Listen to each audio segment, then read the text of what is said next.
paying, and I need to have my partner there. Queen, I've been having LLCs in Vegas. It's like 08, 09, nothing to my name, but I know I have the credit card. And I keep checking that golden nugget, they upgrade me. Yeah.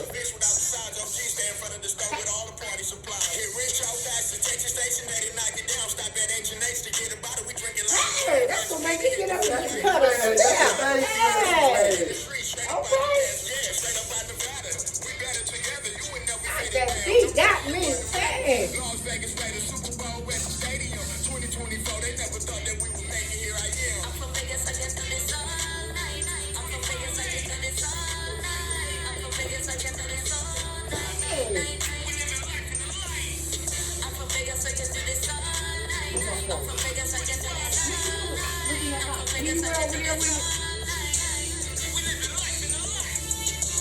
We recording your phone.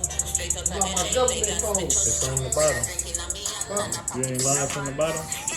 Yeah, but what am I fucking? I'm tripping. God damn. What you got?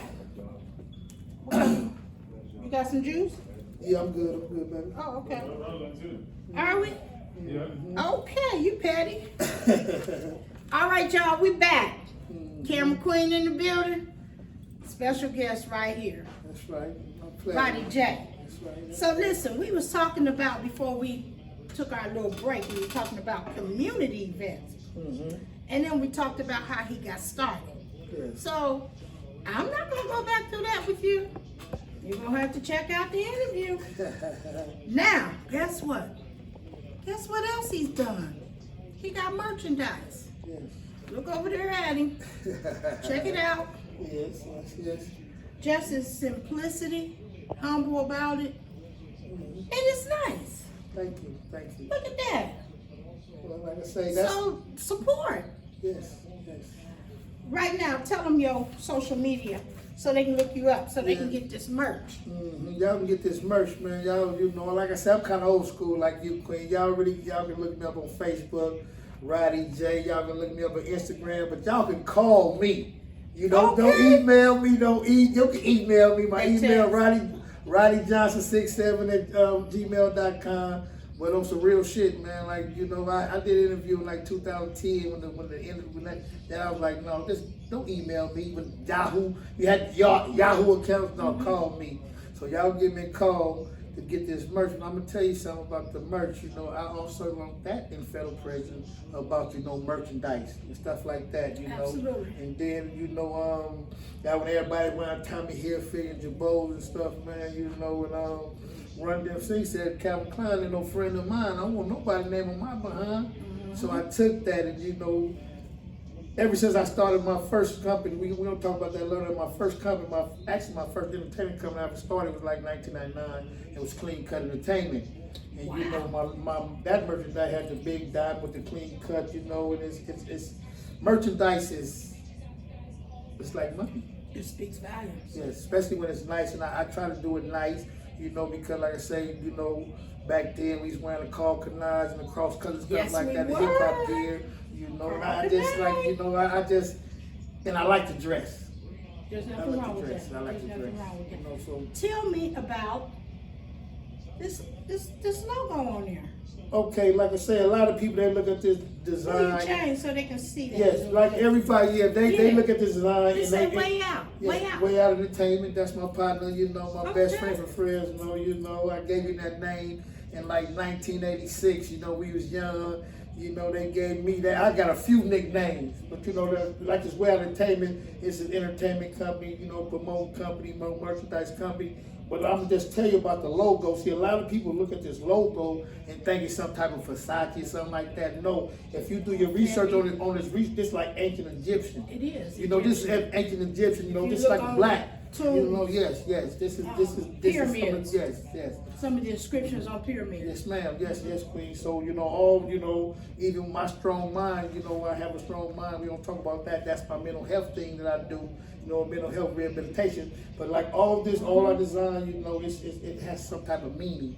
That's why I asked you about it. Yes. Because A I lot of wanted people get to it know twisted. symbolic Yes, what did yes, it mean. yes. Because see, reason why I asked you that is because I feel like if I can wear it, my nieces and nephews should be able to wear. Oh, yes, but That's just what I Yeah, think. yes, without So doubt. I'm kind of careful on what I wear and who stuff I put on. I'm learning. Yes. And that's why I asked you to explain it, because nowadays logos, any symbols, it should have some type of meaning. And then you got to be careful because you don't know what it means. If you don't know what it means, you better look it up before you put it on. Yes, that's real. That's just fair. That's real. That's just fair. I think that's what we should be considering, not to interrupt. But I like the color. I like the symbol. It's not too much. Oh, yes. It's yes. just enough. And I would let the kids wear that. I would Oh, let my yes, kids yes. wear that. Thank you. You You know? know, like I say, I'm just gonna be really honest. You know, as we go through this interview, you know, just being honest. You know, Exactly. I'm 55 years old. I got grown kids. Got a 7-year-old. I got grandkids. I want, like you said, I want my grandkids to be able to wear this and say, well, my granddaddy did this, my grandfather did this. This is our shit. We Right. Calvin Klein. We Yeah. Versace. We Right. Prada. We this. No, we strong minds. No, we wear entertainment. Wait till they see the new design, the new with the sleeve going down there. You know, and then like I say, I give it to my celebrity friends. You know, and they wear it and stuff like that. It's because it's black owned. Right. You feel me? It's black owned. You know, Right. not as it's black owned. It's something. It has meaning. You know, and like you say, it look nice. And like I said, if y'all want some of this gear, we got new stuff coming out, man. Tap in, Tap man. in. Tap in. All Believe right. me, man. Y'all heard it. So when y'all see me with the gear on, don't. Oh, you don't be know, something I I already got you. Well, you Cause know. I know I'm gonna get.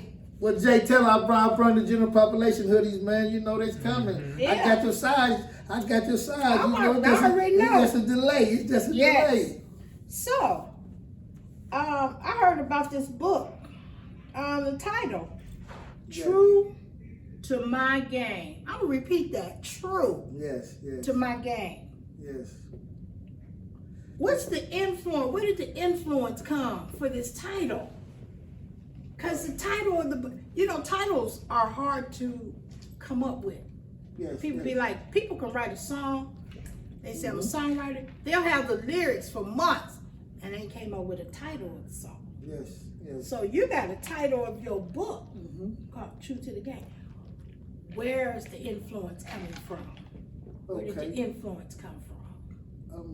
Once again, I'll be true. I'll be true.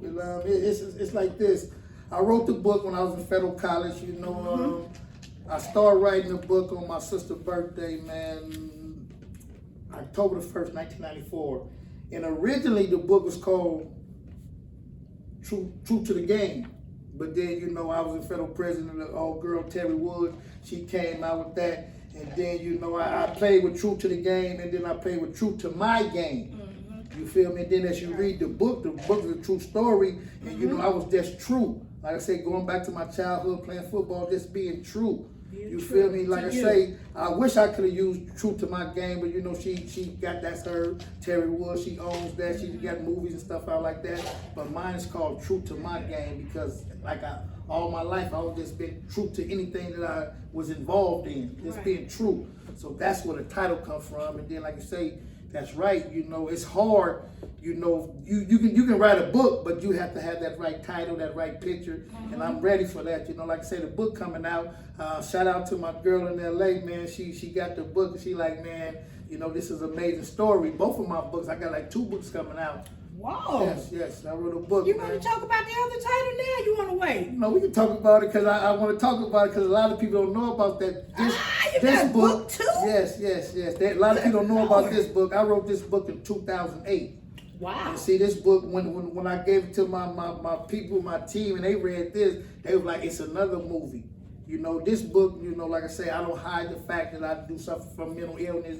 And in 2008, I went to Pack State Hospital. And a lot of people, the people in California, that's a mental hospital. And I went there because they were trying to give me a bunch of time for a crime that, you know, I felt that I was innocent. Absolutely. Make a long story short, it's called 1371 in the California trial. I went down there 43 days. And when I got there, I'm like, man, okay, they diagnosed me in 95 and said I was bipolar, but they couldn't explain it to me. So back to coming to 2008, I go to this place and I'm watching all this shit what's going on. I'm like, wow, this shit is crazy. So I just start writing a book. So every day that went on in this mental hospital, I wrote about it. You was journaling. I journaled because they had to journal, Yeah. but my doctor, Dr. Johnson, man, this doctor went to Stanford. I bullshit y'all not. He said, yes, Mr. Johnson, you know, I see on your paperwork, they say they diagnosed you in federal prison 1995 as being bipolar, but you're far from crazy. You might suffer this bipolar, but you're a genius. Yes. And then when I told him I was... Did it interfere with you? Never. Nothing. Never. Only thing I like to explain to, and I tell people, you know, when I talk about my Strong Mind project, my mental health campaign, I tell people, only thing that really hurt me in my mental health, it leads me to go to prison. Other than that, it's nothing. You know, but back to this book. You know, I have seen this. That's crazy. You said that about a title because I'm fucked up with the title right now. I don't know what the title is. You know, we got the album cover design. I mean, the book cover design. But actually, love, I do not know what the title is. It'll come. Yes, but I wrote it in 2008. But all bullshit aside, I titled it 2024. I went in my notes. That was gonna be the hospital 2024 on some real shit. Wow. And this book, when you read this book, and when people read this book, they're gonna be like, wow, did this really go on inside of a mental hospital? Yes. You were there. I witnessed this shit, and like I say, Dr. Johnson, he used to come in every day and say, Mr. Johnson, can I read the book? I say, only if you don't tell nobody. And he'll read like 10 pages. He'd be like, that's not me, are you talking about? I'd be like, no, sir, that's not you I'm talking about. Watch, this book is amazing. This motherfucker, I'm going straight to Paramount Pictures with this Warner Brothers, man. They gonna cut a check, so I cut you a check. And I damn sure gotta cut Jay Dollar a check. Absolutely. Yes, Absolutely. for making all this possible. So, you know what? That's not easy Yes, to share all of you yes. in this day and time. But see, Because it's not. Because people feel we've been conditioned to not share too much because it makes us vulnerable, and then we be vulnerable, and then people be trying to do stuff to us and all that. But no, what it really does is every time you talk about it, it's healing, first of all. Yes. Second of all, you're helping somebody that you may not never know that you help, but know that